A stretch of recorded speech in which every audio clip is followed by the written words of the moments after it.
Apa sebab? Sebab tak ambil Al-Quran sepenuhnya kan. Hanya di pinggir-pinggir sahaja.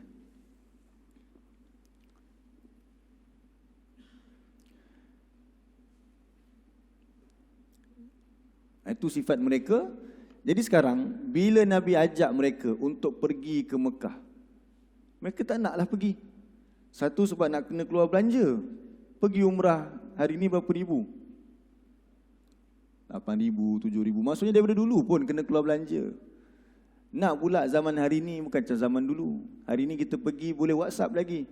Macam mana keadaan orang kat kampung. Boleh haji 40 hari pun tak risau. Boleh video call kan.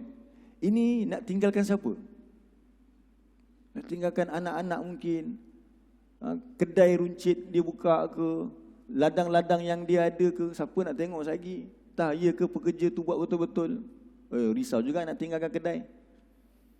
Jadi bila tinggalkan kedai rasa curiga. Tengok kata Allah apa dia? Syaghalatna. Mereka kata apa dia? Syaghalatna amwaluna wa ahluna. Bila Nabi ajak mereka, jom kita pergi ke Mekah. Mereka kata apa dia? Minta maaf lah. Kami telah sibuk. Kerana apa? Nak menjaga harta-harta kami. Kami nak jaga unta-unta ni. Siapa nak bagi makan kat unta? Dia macam, kadang kita ajak nenek kita ke kan, datang rumah kita tidur. Nanti dia kata apa? Uish, tak boleh lama-lama, siapa nak bagi ayam makan tu? Itu bukan tu. Itu orang tua dia suka duduk kat rumah dia. Kan? Senang nak makan apa dan sebagainya. Kan macam tu kan?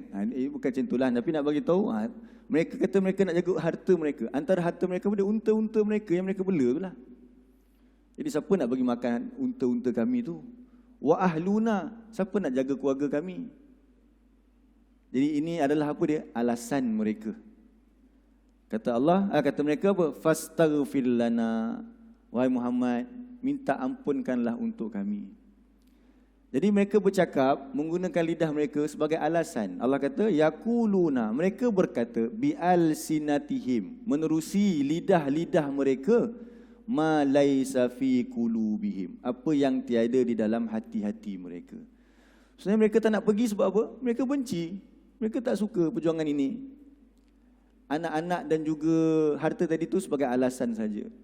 Jadi hati-hati menggunakan alasan apa dia? Minta maaf sibuk. Kan? Minta maaf sibuk. Jaga, kalau anak-anak jaga siapa?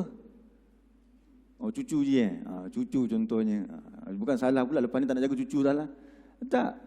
Kita tak boleh lari daripada apa harta dan anak-anak. Dah itu memang Allah bagi kepada kita. Tapi jangan kita katakan itu sebagai alasan tak boleh nak mengaji. Kadang-kadang bukan tak boleh nak mengaji, memang tak nak mengaji contohnya. Ataupun mungkin tak nak infak. Dia tak nak infak tapi dia kata apa? Minta maaf baru start niaga. Banyak lagi nak kena pakai modal. Minta maaf anak kecil lagi nak kena hantar tuition. Nanti ada duit lebih sikit kita belanja. Sebenarnya mereka bercakap apa yang tidak ada pada hati mereka. Inilah sikap orang munafik. Dia Nabi kata apa dia? Mereka bercakap tetapi mereka berdusta. Bahkan mereka sanggup bersumpah. Tengok surah 58.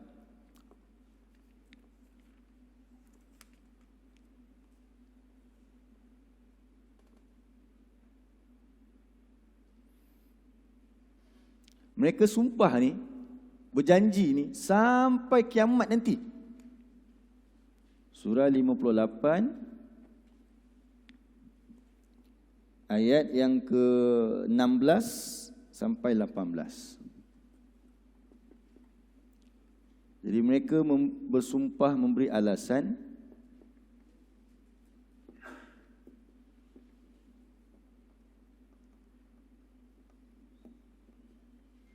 sampai bila? Sampai kiamat. Tapi cuma sampai kiamat tu kerana apa? Itu adalah tipu daya Allah ke atas mereka. Mereka rasa mereka boleh menipu macam dekat dunia. Allah bagi peluang mereka menipu juga ke akhirat. Tapi sebenarnya Allah sedang merancang tipu daya untuk mereka. Surah 58 ayat yang ke-16 sampai 17. Sampai 18. Muka surat 544.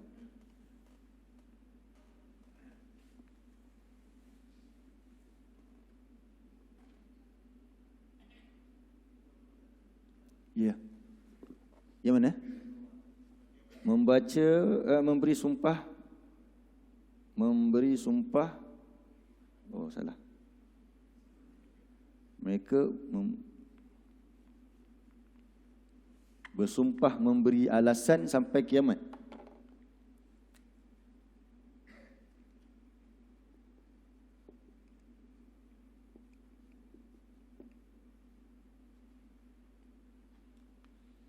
Sampai kiamat.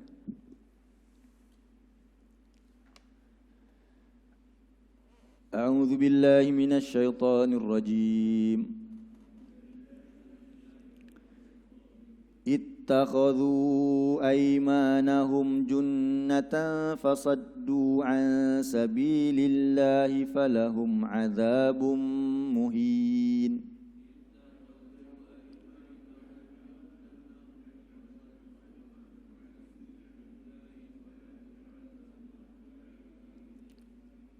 Tengok Allah kata apa dia. Mereka menjadikan aymanahum, sumpah-sumpah mereka, sebagai apa? Junnah. Apa junnah? Perisai. Untuk cover diri mereka. Macam tadilah, jom Rasulullah ajak mereka pergi ke mana? Mekah. Minta maaf lah Rasulullah, nak kena jaga anak, tak cukup modal dan sebagainya. Lepas tu mereka kata apa? Fastaghfir. Minta ampunlah engkau bagi kami.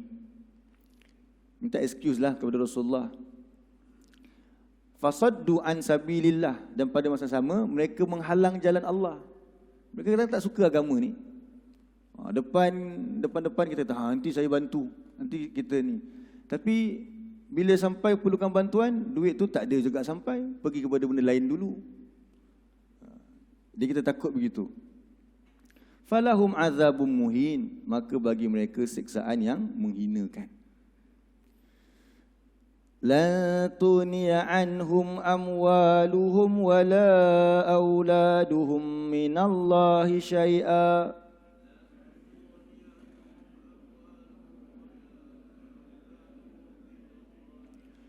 Ulaika ashabun nari hum fiha khalidun.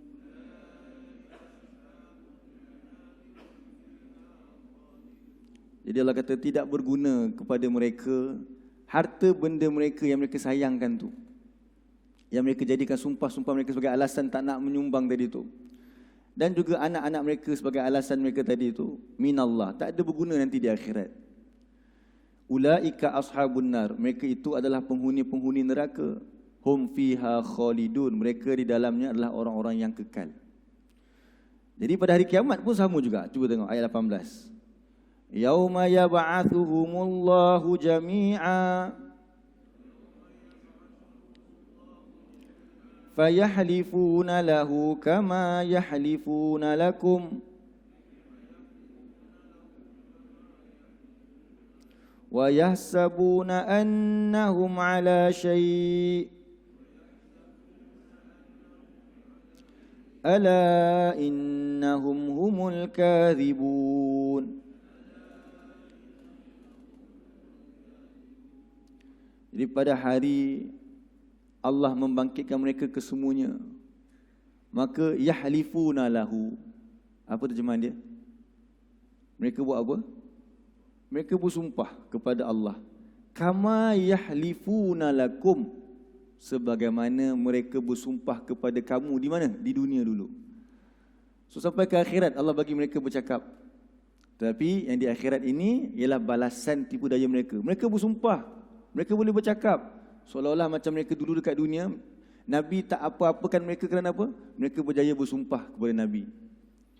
Tapi sebenarnya di akhirat itu ini adalah tipu daya sahaja. Kena ingat. Mereka ingat mereka selamat. Tapi nanti bila sampai di hujung tu, bila nak cross dekat titian sirat, mereka ditinggalkan oleh kaum muslimin. Orang beriman berserta Nabi dah cross dah syurga, meninggalkan mereka di belakang. Macam mana mereka dulu meninggalkan diri mereka di belakang. Last kali mereka pun tertinggal. Dalam keadaan apa dia? Kegelapan. Sebab cahaya orang beriman dah pergi, dah tinggalkan mereka. Jadi kita kena ingat, ini kaedah dalam agama kita ni, al-jaza min jinsil amal.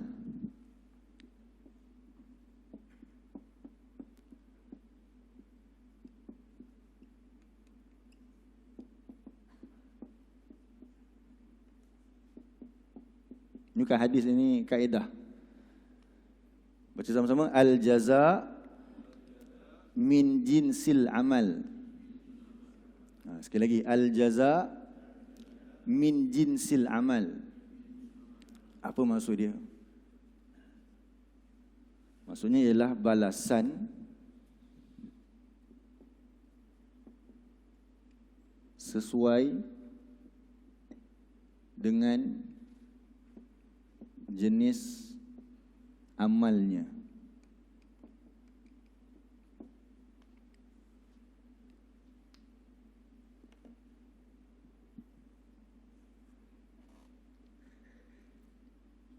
Al-jaza'u min jinsil amal. Ya, Ji.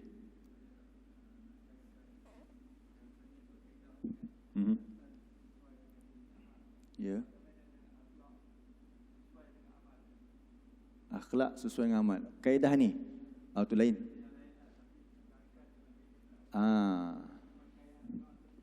Ya, betul. Haji Afifi tanya. Okey, ini kaedah tentang balasan sesuai dengan amal. Tadi kita kata apa dia? Di dunia dulu, mereka meninggalkan diri mereka daripada program ataupun apa yang Nabi buat. Jadi di akhirat nanti, balasan mereka apa dia? Allah akan tinggalkan mereka juga. Dalam keadaan macam mana? Dulu mereka tertinggal dengan keadaan mereka menipu. Nanti di akhirat Allah bagi peluang mereka menipu juga, tapi mereka tertinggal. Cuma tertinggal apa? Tertinggal daripada masuk syurga. Jadi balasan tu sesuai. Tapi Haji Afifi tanya macam mana pula? Adakah betul kaedah ke mungkin akhlak sesuai dengan amal? Ke terbalik, Ji? Amal sesuai dengan akhlak ke akhlak sesuai dengan amal? So Haji tanya, adakah kaedah akhlak sesuai dengan amal? Kaedah saya tak pasti, tapi memang sebenarnya memang begitu. Akhlak kita sepatutnya dia sesuai dengan amal ataupun amal itu maksudnya iman. Kita tak boleh kata orang tu nampak je mulut celupa macam tu, tapi hati dia baik. Dia tak, dia mesti sesuai dengan akhlak. Sebab tu Nabi kata sebagai contoh satu hadis, Nabi kata, "Man kana yu'minu billahi wal yaumil akhir." Barang siapa yang beriman, iman kepada Allah dan hari kemudian, falyakul khaira.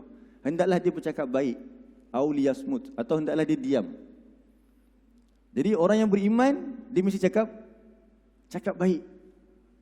So kalau kita kata dia beriman, dia beramal, solat, beriman kepada Allah, baca Quran, tapi cakap lepas, ngutuk orang, tak kena dengan hadis Nabi tadi. Nabi ni cerita tadi, akhlak dengan iman sama. Sebab tu, ya. Cakap tersugih yang tadi itulah. Itu sifat munafik yang ada pada diri kita. Itu sifat orang munafik tadi. Samalah tu. Cuma tak adalah kaedah yang kita sebut ni nak beritahu tentang akhlak dengan iman kita, dia kena sama. Sebab tu Nabi SAW, Aisyah kata apa tentang akhlak Nabi? Bila tanya kepada Aisyah, macam mana nak faham tentang akhlak Nabi? Aisyah kata, kana khuluquhul Quran, kan? Adalah akhlak baginda tu Al-Quran. Tengok Al-Quran yang kita baca, macam mana sifat-sifat dia, ada pada Nabi. Jadi takut kita bila kita belajar Quran, cakap Quran, tapi tak nampak sangat. Tu yang kena banyak istighfar kepada Allah tu. Kena banyak istighfar kepada Allah. Sebab apa? Ada lagi ciri-ciri kemunafikan dalam diri kita.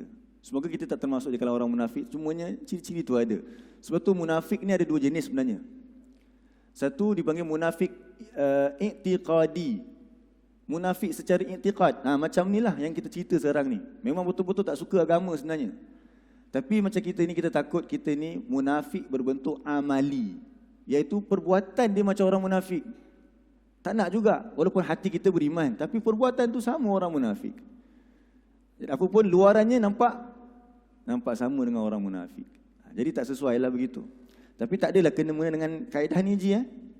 Yang ni kita nak cerita tentang balasan yang kita lakukan. Katalah dulu dekat dunia mereka suka bersumpah. Dengan mereka bersumpah tu, mereka dapat tinggal. Dekat akhirat Allah balas balik dengan mereka boleh bersumpah juga. Mereka tertinggal juga, tertinggal nak masuk syurga. Kan? Balasan sesuai dengan amal. Dia ada contoh lain, cuba tengok. Okey, habiskan dulu ayat ni. Jadi mereka bersumpah sebagaimana mereka bersumpah dekat dunia dulu. Wa yahsabuna annahum ala syai', dan mereka menyangka bahawasanya mereka itu tak ada apa-apa yang akan berlaku pada mereka. Ala, ketahuilah, Sesungguhnya mereka adalah orang-orang yang berbohong, berdusta. Okey, saya bagi contoh lain. Dalam Quran Allah cerita tentang al-jaza' min jinsil amal. Contohnya dalam surah 20. Surah 20.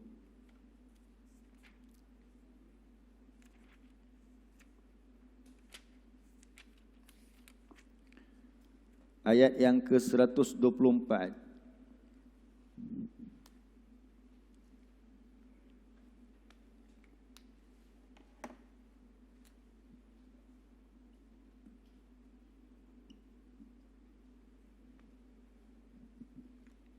Muka surat 320.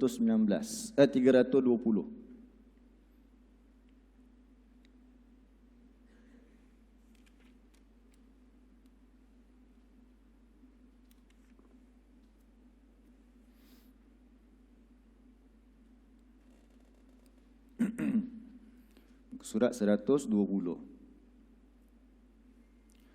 A'udzu billahi minasyaitonir rajim. Wa man a'rada 'an zikri fa inna lahu ma'isyatan danka.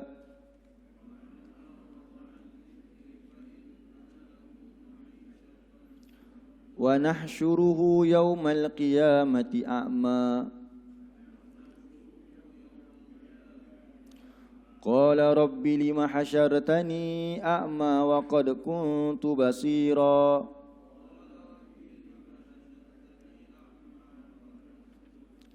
Qala kadzalika atatka ayatuna fanasitaha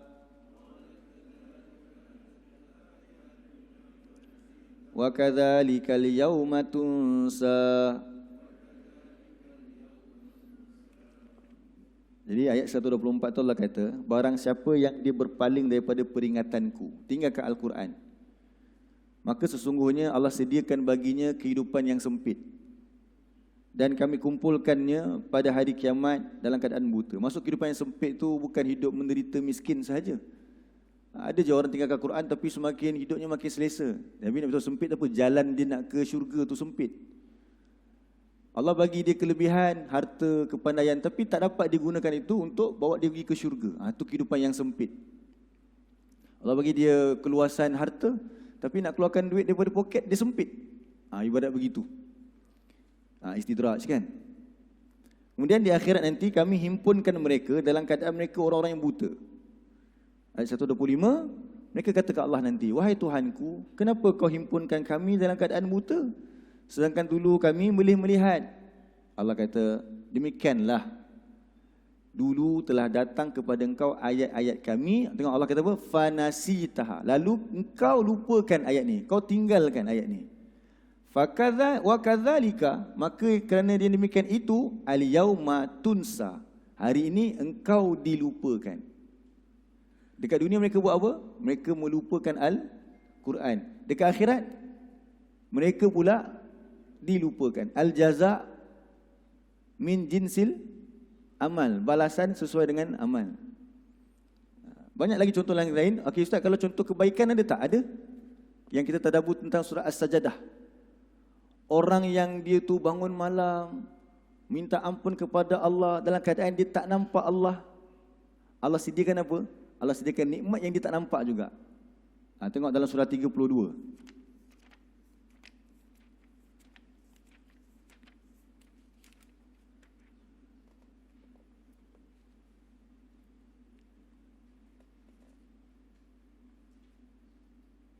Ayat 16 dengan 17. 32, 16, 17.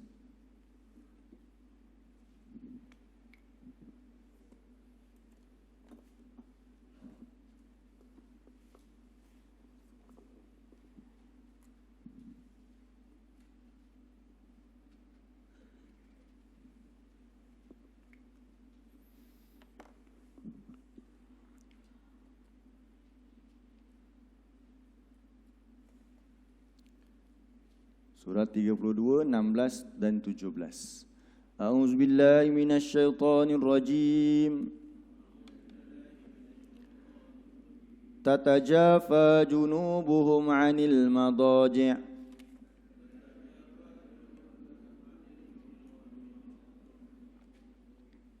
يدعون ربهم خوفا وطمعا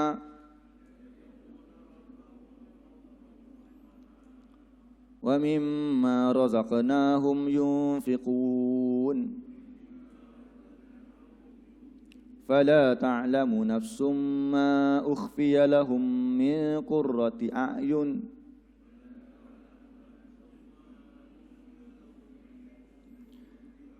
جزاء بما كانوا يعملون.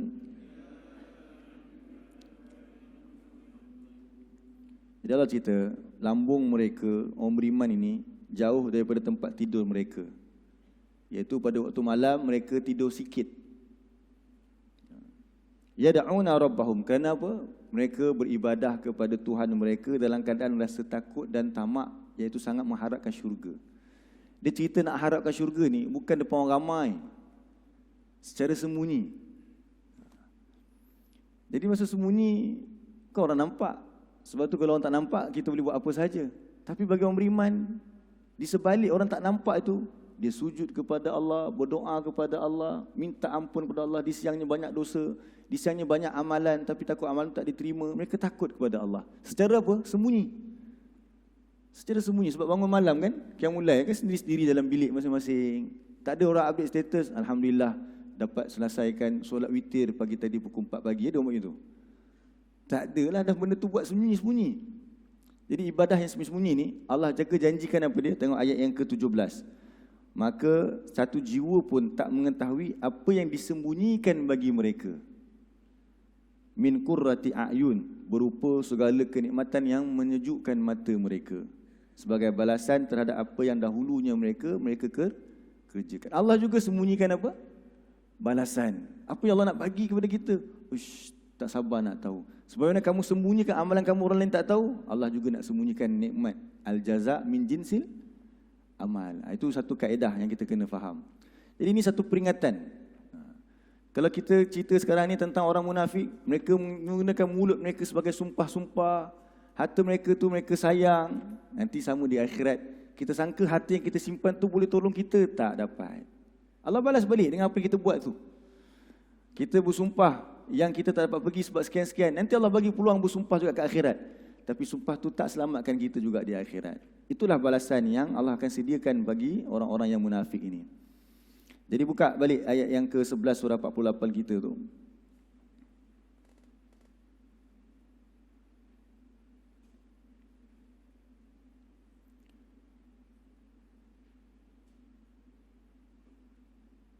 Jadi tadi kita baca apa dia? Sampai yaquluna bi alsinatihim ma laisa fi qulubihim. Jadi mereka berkata menerusi lidah-lidah mereka apa yang tidak di dalam hati-hati mereka. Jadi kita tanda dulu lah situ. Nanti kita sambung minggu depan. Masih lagi ayat ke-11 tu, tentang kul faman yamliku lakum minallahi syai'an. Jadi siapakah orang yang dapat berkuasa ke atas kamu sekiranya Allah mengkehendaki mudarat dan juga manfaat bagi kamu. Itu kita sambung minggu depan lah cerita dia. Jadi kita berhenti dulu setakat ini, nak ceritakan kepada kita tentang apa dia. Ini Allah cerita tentang dalam nak berjuang ini, takut kita tertinggal. Orang lain dah belajar Quran ke depan, kita dengan apa? Alasan-alasan yang kita masih berikan itu. Jadi semoga Allah pelihara kita, Allah bagi kita taufik untuk sama-sama belajar Al-Quran, faham Al-Quran dan sebarkan Al-Quran ini sebagai tanda dan bukti nanti di akhirat di hadapan Allah kita ada alasan. Dulu kat dunia, dengan harta yang kau berikan ni, ya Allah, aku infakkan pada jalan-Mu. Dengan ilmu yang kau berikan kepada aku, kepandaian ni, aku belajar Quran siang dan malam, baca Quran siang dan malam dan aku ajarkan. Ada alasan kita di hadapan Allah. Takut yang satu lagi pula, alasan apa? Alasan nak selamatkan diri. Sebab kat dulu dunia pun mereka bagi alasan untuk nak mengelak. Jadi yang tu yang kita paling takut sekali lah. Itulah peringatan kepada kita untuk ayat yang ke-11 ini. InsyaAllah selebihnya kita akan sambung pada minggu depan. Aku lu qauli hadza wa astaghfirullahalazim li wa lakum. Allahumma ja'al hadza jam'ana marhuma wa tafarraqna min ba'di tafarruqan ma'suma wa sallallahu ala nabiyyina Muhammad wa ala alihi wa sahbihi wasallam walhamdulillahirabbil alamin. Assalamualaikum warahmatullahi wabarakatuh.